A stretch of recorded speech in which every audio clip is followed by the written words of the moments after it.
Sigir va olingan novvoschalarni anchadan beri videosini chiqarmagandim. Bugun shular haqida video bo'ladi. 19,5 ga olingan sigir. Уже 5 oylik bo'ldi. 5 oylikdan ham o'tdi adashmasam do'stlar. Sababi iyunda 15-larda qochgan sigir. Simental novvosdan qochgan. Hozir 12 litr sut beryapti.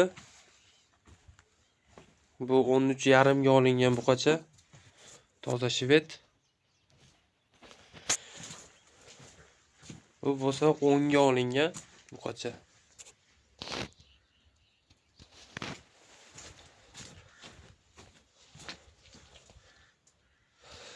Endi do'stlar, 3 litrda ertalab bo'lib ichishyapti.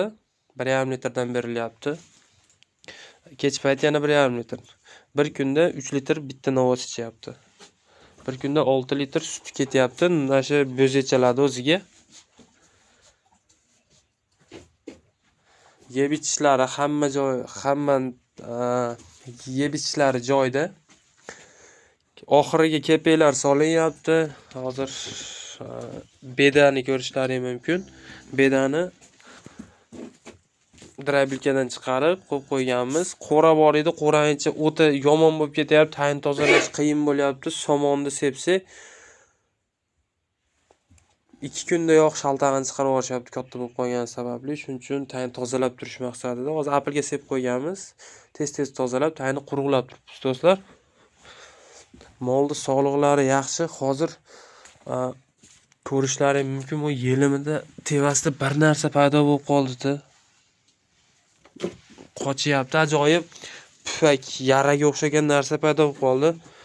Molni yelimida. Ko'rsatmayapti ham hozir. Qochyapti. Hozir maz yozib beradi, o'sha mazni surkayapmiz. 3-4 kundan beri endi og'riq qolganga o'xshayapti. Nubabi ayayapti do'stlar. Kimga ko'rsatib qo'y. Mana shu yerda. Xo'p, ko'rishlaring uni.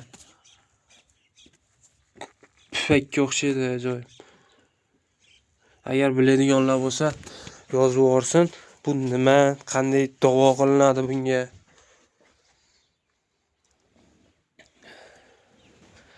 Birinchi kunlar ajoyib ishib turdi, keyin sekin yo'qolishni boshladi.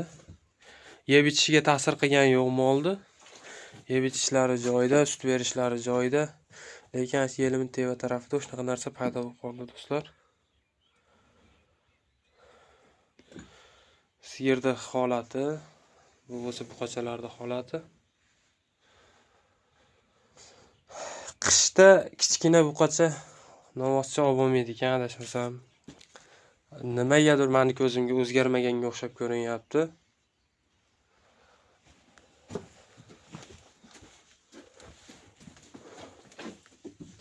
Uni o'rniga yana bitta sigir olib qo'ygan yaxshimikan deb o'ylab turibman.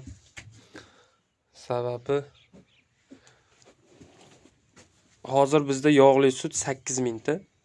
O'zi mahallani o'zi olib qo'yapti. Yog'li sut 8,000. Yog'ini olingan sut 4,000.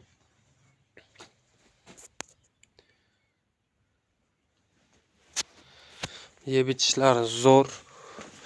Bedali ratsionda qaralyapti. Ideal ko'rim berilyapti.